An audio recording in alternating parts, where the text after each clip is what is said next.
Fala galera, bom dia, boa tarde, boa noite, boa madrugada. Meu nome é Sidney Martins, professor de língua portuguesa aqui do LAC Concursos, o maior site de videoaulas do Brasil, quiçá das Américas. Então, Sidney, vamos lá, para de enrolação e vamos direto ao ponto. Galera, hoje a aula é de concordância nominal. A gente sabe que o aluno normalmente prioriza a concordância verbal, que é um assunto que cai muito em prova, realmente. Mas a concordância nominal, se não prestar atenção, ela vai te derrubar. Até mesmo porque tem casos específicos e normalmente o candidato na escola não aprendeu a base corretamente. E que é algo super tranquilo. Agora, vamos prestar atenção. Venha comigo, vamos lá. Ó. Primeira coisa é definir o que é a concordância nominal. Quando a gente trabalhou a concordância verbal, a gente definiu que era a relação entre o verbo e o sujeito. Quando a gente foi estudar um pouquinho mais, a gente percebeu que não era entre o verbo e o sujeito apenas, era entre o verbo e o núcleo do sujeito. Então, ali se dava a relação da concordância verbal. Quando a gente fala na concordância nominal, é a relação entre o nome e os seus determinantes. Então, aqui, a gente definiu que a concordância nominal é o estudo das relações sintáticas entre um nome e seus determinantes. Aí olha só esse exemplo aqui. O aluno está preocupado. A gente já sabe que uma análise sintática remete a todo o processo do sistema SVC, em que eu tenho um verbo, pergunto a ele quem é o sujeito e automaticamente o resto é o complemento. No caso aqui, a gente tem um verbo de ligação e tem um predicativo do sujeito. Trabalhamos estruturas sintáticas. Mas e agora? E as estruturas gramaticais, morfológicas? Esta palavra aqui, preocupado, é um adjetivo. Por que um adjetivo? Porque está indicando uma característica. E uma característica de quem? Do aluno, que é o substantivo. Então, neste processo, a gente percebe que o substantivo está mandando nessa concordância nominal, já que aluno é um substantivo masculino e está no singular. Então, o adjetivo deve obedecer essa concordância, ficando no masculino singular. Agora, vamos entender como é que funciona o processo como um todo. Se liga só. A gente acabou de definir que a concordância nominal é a relação entre o nome e os seus determinantes. E aí você vai lembrar lá da primeira aula de classes gramaticais que nós definimos a separação entre classes variáveis e classes invariáveis. Quando fomos estudar as classes variáveis, percebemos que eram 6 e as invariáveis 4. Mas na hora que nós fomos estudar as 6 variáveis, nós percebemos que o estudo era assim, ó, igualzinho eu estou fazendo aqui com as minhas mãos. Uma ficava isolada, que era o verbo, porque era a classe mais variável de todas, era a classe que mandava em tudo, portanto a classe mais importante e mais difícil, portanto estudada à parte, sozinha. E as outras 5 trabalhavam num processo conjunto, em que uma ficava no meio, mandando, e as outras 4 só na sua periferia, obedecendo. Então é assim, ó, qual é a classe responsável pelo nome? Quem é o nome? É o substantivo. E quem está aqui na periferia do substantivo? O numeral, o pronome, o artigo e o adjetivo. Então, se o substantivo é o nome, e detalhe, nós aprendemos que este nome é sempre um termo determinado, e o que significa dizer isso? Significa dizer que ele é sempre núcleo de qualquer estrutura nominal, como o núcleo do sujeito, o núcleo do objeto direto, o núcleo do objeto indireto, o núcleo do complemento nominal e por aí vai. E aí pensa comigo, se ele é uma estrutura nuclear, se ele é um núcleo, é ele que manda em quem está em sua periferia. Então, a concordância nominal tem como elemento basilar, tem como base o seguinte processo: o substantivo manda e quem está em sua periferia obedece. Já que ele é o determinado, quem está na periferia aqui são os determinantes. Então, a regra básica é esta: o substantivo no singular o resto no singular. Substantivo no plural, o resto no plural. Substantivo no masculino, o resto no masculino. Substantivo no feminino, o resto no feminino. Agora, se esta é a base, por que eu tenho de ficar estudando um monte de coisa? É simples desse jeito, Sidney? A base é esta. Agora, você provavelmente pensou mais em substantivo e adjetivo, por alguns motivos. Primeiro, qualquer elemento que acompanha um substantivo tem valor adjetivo. A gente viu isso lá na primeira aula, quando a gente trabalhou a concepção do pronome adjetivo e do pronome substantivo. Agora, todos os outros que estão aqui, acompanhando o nome, tem como princípio o valor adjetivo. E um elemento mais importante ainda, para a gente enfatizar sempre o substantivo e o adjetivo na questão da concordância nominal. Eu tenho o substantivo composto, assim como eu tenho o adjetivo composto. E eles acabam sendo os elementos principais, mas todos os outros correspondem ao processo da concordância nominal também, ok? Então vamos lá, agora a gente vai brincar com os elementos das concordâncias, entender como é que tudo funciona. Então vamos lá. Quando eu tenho um substantivo, é isso daqui, em via de regra. Agora, e quando eu tiver dois substantivos? O que eu começo a ter, Sidney? Você começa a ter os tipos de concordância. Olha aqui, acompanha comigo. A gente passa a ter a concordância atrativa e a concordância gramatical. O que é a concordância atrativa? Vamos lá. Eu tenho dois substantivos, um substantivo composto, e eu vou acrescentar um adjetivo. Vou colocar ali um adjetivo. Se esse adjetivo vai fazer uma concordância atrativa, ele vai concordar com quem? Com um elemento que está mais próximo a ele, independentemente de como se apresentar. Se está no feminino, singular, singular, plural, plural, masculino, masculino, vai ser assim, independentemente de como se apresentar. Agora, eu também posso ter a concordância gramatical. E aí o que vai acontecer? Você aprendeu lá na aula de concordância verbal que a concordância gramatical é aquela baseada pela soma. É assim. Aquele termo vai fazer referência ao seu termo correspondente. E se estiver no singular, vai ficar no singular. Se estiver no plural, vai ficar no plural. E por aí vai. Só que assim era no verbo. Agora a gente tem mais coisas para poder trabalhar. A gente tem a questão do gênero e do número. Então, se eu tenho dois substantivos e vou colocar um adjetivo e vou fazer uma concordância gramatical, primeira coisa, este adjetivo vai ficar no plural, porque ele vai concordar com todo mundo que está ali. Agora, tem outra coisa importante, vai ficar no plural do gênero dominante. Como assim do gênero dominante? Meu companheiro, quando a gente tem masculino e feminino, quem é que manda? É o masculino. Então, por exemplo, vamos supor que aqui fosse uma sala de aula realmente presencial e aí tivessem 100 mulheres. Eu diria, por exemplo, se fosse de manhã, bom dia, alunas. Mas e se tivessem 99 mulheres e um homem? Eu deveria dizer bom dia, alunos, porque basta um homem para mandar em 99 mulheres. Claro, na língua portuguesa. Em casa, já sei bem como é que é. Agora, vem aqui comigo, vamos dar uma olhada nos exemplos.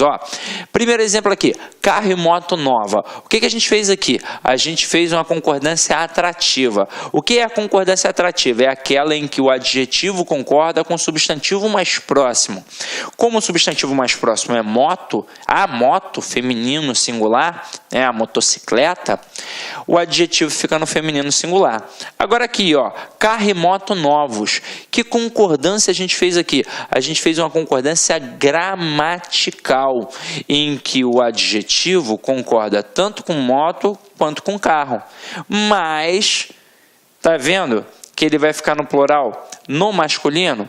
Por quê? Porque eu tenho um elemento masculino, que é a palavra carro. E não importa se é só um masculino e um feminino, não. Poderíamos ter, como no exemplo que eu acabei de citar agora, 1 milhão até de elementos femininos. Mas se eu tiver um elemento masculino, é plural no masculino. Então agora a gente vai entender como é que funcionam realmente essas concordâncias. Em que situações nós as utilizamos. Né? Quase que não sai, né? Ficou um trava-língua aqui agora. Agora acompanha aqui comigo, Nós temos de pensar da seguinte forma. Eu posso trabalhar na ordem direta ou fazer uma inversão. Quando a gente trabalha na ordem direta, a base vai ser a seguinte: primeiro vai ver o substantivo, depois vai ver o adjetivo. E quando eu fizer a inversão, eu vou trocar, beleza? Então, olha aqui, ó. Na primeira aqui, a gente tem aqui, ó, filme, novela, longa ou longos. Por quê? A gente colocou primeiro o substantivo e depois o adjetivo. Então, quando o adjetivo está após o substantivo, quando ele está depois do substantivo, olha o macete. Depois do substantivo, tem um D de 2. Então, nós podemos fazer os dois tipos de concordância. Nós podemos ter a concordância atrativa e a gramatical. Então, na hora que eu digo filme, novela, longa, longa faz uma concordância atrativa, concordando apenas com novela, que é feminino singular. Agora, quando eu coloco filme, novela, longos, longos faz uma concordância gramatical, em que concorda com os dois elementos e vai para o plural no masculino, porque tem filme que é o elemento masculino que manda ali. Agora, na prova, o cara vai ficar te perguntando: mas a qual dos substantivos faz a concordância? Será que influencia semanticamente, não sei o quê? Não, o cara não vai fazer isso. Até poderia fazer, mas ele não vai fazer. Até mesmo porque a gente percebe aqui notoriamente, se está fazendo a concordância atrativa, só está concordando com o elemento mais próximo. Se está fazendo a concordância gramatical, está concordando com todo mundo. Mas a ideia é saber se aquele candidato tem a noção da regra básica de concordância nominal. Então, o que o avaliador vai fazer de sacanagem? Ele vai colocar assim, ó, dentre as opções abaixo, assinale aquela que apresenta erro de concordância nominal. Aí ele diz, letra A, filme, novela longa. Letra B, filme, novela longos. E na C e na D, outras opções, outras frases que não tem nada a ver com essas aqui. Aí o que vai acontecer com muito candidato? Vai pensar, opa, ou é a A ou é a B, porque elas são parecidas, tem algum sentido nisso. Só que não, galera. Na verdade, ele aqui pode até ter tentado isso, pode ter sido uma malícia do avaliador, mas você tem de saber que na hora que a gente colocar o adjetivo depois do substantivo composto, eu posso ter dois tipos de concordância, tanto a atrativa quanto a gramatical. Mas e se eu colocar o adjetivo antes, Sidney? E aí, como é que fica? Vamos lá. Eu disse o depois, e aí você pensou no D de 2. Agora você vai pensar no adiante. Se só pode colocar esse adjetivo antes, né? Só pode não, né? Se colocou esse adjetivo antes, o que vai acontecer? Você só vai poder ter a concordância atrativa. Então aqui, ó, tá vendo que eu coloquei o adjetivo antes do substantivo composto que tem aqui, ó, torta e bolo? Qual é o elemento mais próximo desse adjetivo aqui para poder falar do sabor? Não é o substantivo torta?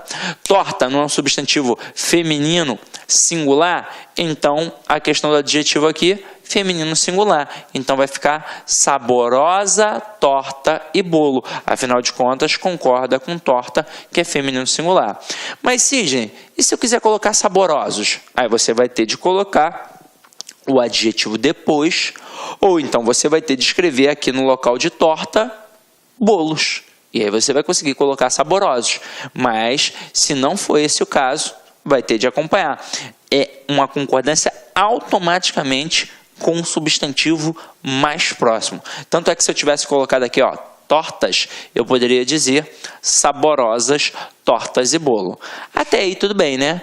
Acho que isso é tranquilo. Então vamos lá, vamos ampliar aqui para ver se nosso aluno está ligado, está esperto. Tenta fazer em casa, rapidinho, né? Nem que seja mentalmente, ó. Eu vi um carneiro e um roseral, florido, florida, floridos ou floridas, e também o sol e o mar, azul, azuis, e aí, o que? Vamos lá, galera. Tem de ter atenção para a lógica. Você não pode dar mole para o avaliador, porque ele coloca aqui, ó, eu vi um carneiro e um roseral, dois substantivos. Aí o aluno vai colocar o adjetivo ali no plural. Eu vi um roseral, um carneiro e um roseral floridos. Não. A palavra florido não se remete a carneiro. Ela faz alusão apenas a roseiral. Então é apenas o roseiral que é florido. Coitado do carneiro, não tem como ser florido, não é verdade? Então aqui, ó. Eu vi um carneiro e um roseral florido, porque florido faz referência a roseral. E também o sol e o mar azul, porque o sol, senso comum, Ele não é azul, né? Ele é amarelo. Ah, fisicamente ele não é amarelo. Pô, não importa, né? Na verdade, a gente está trabalhando aqui a língua portuguesa e pelo cotidiano, na verdade, pelo conhecimento de mundo social, sei lá, psicológico, né? A não ser que você... Não, mas eu sou físico, eu sei que o sol não é amarelo. Não, porra, para de perturbar, né? O sol é amarelo, o mar é azul. Não, se eu moro em frente à praia, o mar lá, na minha casa, lá, ó, é verde. Não adianta, né? Não faça comigo. Então aqui, ó, foi, matamos. Então beleza. Vamos para a próxima aqui agora. Agora a gente vai começar a dificultar um pouquinho, mas vai ser super tranquilo, tá? Se liga só. A gente vai trabalhar o plural dos adjetivos. E aí você vai pensar, ué, como assim plural dos adjetivos? Eu tenho mais de uma coisa para poder estudar? Ele não vai simplesmente acompanhar o substantivo? Em via de regra é isso. O adjetivo acompanha o substantivo. O substantivo manda e ele obedece. Mas a gente tem dois casos para poder trabalhar. A gente tem o caso do adjetivo simples e do adjetivo composto. Aí você ainda vai continuar pegando no meu pé. Mas como assim, Sidney? O adjetivo composto eu até aceito, mas o adjetivo simples eu vou ter de estudar? Ele não vai obedecer simplesmente ao substantivo? Em 99% dos casos, mas haverá situações em que a gente vai ter de trabalhar de forma diferente. Que situação é essa, Sidney? Me mostra aí. Na verdade, é quando a gente tem um substantivo em função de adjetivo. Vai ficar fácil, porque é a famosa cor que não é cor. Como assim? Vamos lá, ó. Tá vendo aqui, ó? Camisa vinho. Se eu tivesse, ao invés de colocar a palavra vinho, tivesse colocado a palavra preta, ou vermelha, ou azul, eu não teria esse problema. Então eu diria camisa azul, camisas azuis, calça preta, calças pretas, uniforme vermelho, uniformes vermelhos. Olá, meus amigos, minhas amigas, sou o professor Luiz Antônio de Carvalho, com muito prazer, muita satisfação, estou aqui para fazer um convite muito especial para vocês que estão estudando, estão se preparando para o concurso da Polícia Militar de Pernambuco 2018. Este concurso já foi autorizado, a banca examinadora já foi contratada e com certeza nos próximos dias aí, próximas semanas, nós teremos a publicação do edital. E nós aqui da Lá Concurso, sempre saindo na frente, nós elaboramos um super curso pré-edital para a Polícia Militar de Pernambuco 2018, tudo bem? Um super curso aí para a galera. E é o seguinte, o que eu quero falar para vocês é o seguinte, esse curso está baseado 100% no concurso anterior, no edital do concurso anterior. Ah, professor, vai sair um novo concurso, um novo edital, e se tiver alterações, fique tranquilo porque nós aqui da Lá Concurso, eu, professor Luiz Antônio de Carvalho, eu sou o proprietário do site e faço um compromisso com você, tá certo? Faço um compromisso com você. Quando o edital for publicado, e se você tiver aí alguma alteração, for necessário algum ajuste na nossa grade de aula, no nosso conteúdo, vocês podem ficar tranquilos que nós aqui da LAC, nós iremos atualizar a custo zero para os nossos alunos, né? Esse curso custa apenas 10 parcelas de R$30, 10 parcelas de R$30, prazo de acesso 120 dias, durante esse período você pode assistir quantas vezes quiser e na hora que desejar, tá certo, meus amigos? Ah, detalhe, ó, peço desculpa para vocês, essa videoaula que você está assistindo no YouTube é apenas um pequeno pedaço, um pequeno trecho do nosso curso completaço, tá certo? Nosso curso super competitivo de PM Pernambuco 2018. Tá certo, meus amigos? Forte abraço, fique com Deus, tchau, tchau. Clique lá.